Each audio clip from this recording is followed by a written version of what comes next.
எந்த திசையில் காலணிகளை வைக்க வேண்டும் என்று தெரியுமா? வாங்க பார்க்கலாம். வாஸ்து சாஸ்திரப்படி காலணிகளை தெற்கு அல்லது மேற்கு திசையில் கழற்றி வைப்பது நல்லது. செருப்புகளின் ஸ்டாண்ட் எப்போதும் வீட்டில் தெற்கு அல்லது மேற்கு திசையில் இருக்குமாறு வைக்க வேண்டும். மேற்கு திசையில் அல்லது வீட்டின் தலைவாசலுக்கு வலது பக்கம் இருக்குமாறு வைக்க வேண்டும். மேற்கு திசையை தவிர மற்ற திசையில் செருப்பு ஸ்டாண்ட்களை வைக்கக்கூடாது. மேற்கு திசையில் வைக்க முடியாதவர்கள் வடமேற்கு அல்லது தென்மேற்கு திசையில் வைக்கலாம்.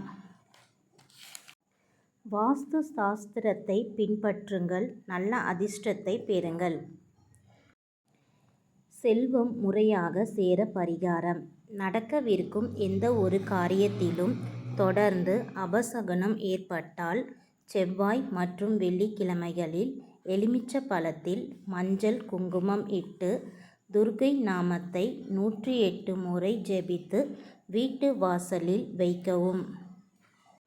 மேலும் பிரதமை திதியில் ஸ்ரீ சாமுண்டேஸ்வரிக்கு எலுமிச்சை மாலை சாற்றி வழிபடுவது குடும்பத்திலுள்ள கெடுதல் தீர்ந்து இல்லத்திலும் வியாபாரத்திலும் நன்மை பெற்று செல்வம் முறையாக சேரும். தீபம் காட்டும் போது கற்பூரம் அணைந்தால் அபசகுனமா? தீபம் காட்டும் போது கற்பூரம் அணைந்தால் அது அபசகுனம் அல்ல. அது மிகவும் சாதாரணமானது. கற்பூரம் எரியும் தன்மை உடையது. அது சீக்கிரம் எரிந்து முடிவது இயல்பானது. கற்பூரம் எரிந்து அணையும் போது அது நம் கஷ்டங்கள், நோய்கள், துன்பங்கள் எல்லாம் எரிந்து அழிவதை குறிக்கிறது. அது தீய சக்திகளை விலக்கி நல்ல சக்திகளை வரவேற்கும் ஒரு நல்ல அறிகுறி. ஆகையால் கற்பூரம் அணைந்துவிட்டால் பயம் கொள்ள தேவையில்லை. அது நல்ல பலன்களையே தரும். நம்பிக்கையுடன் பக்தியுடன் செய்யும் வழிபாடே இறைவன் இணைக்கும். அன்பே சிவம். துடைப்பங்களை 5 விதிமுறைகள். சிறிய கவனிப்பு பெரிய நன்மை.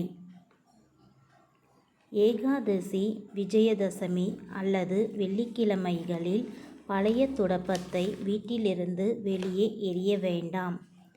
பயன்படுத்தி முடித்த பிறகு மற்றவர்கள் எளிதில் பார்க்க முடியாத இடத்திலும் யாரும் காலால் மிதிக்காத வகையில் துடைப்பத்தை வைக்க வேண்டும். 2 துடைப்பங்களையும் ஒன்றாக சேர்த்து வைக்க வேண்டாம். குடும்ப உறுப்பினர்கள் ஒருவர் வீட்டை விட்டு வெளியே சென்றவுடன் உடனே துடைப்பத்தை எடுத்து உடனே பெருக்கக்கூடாது.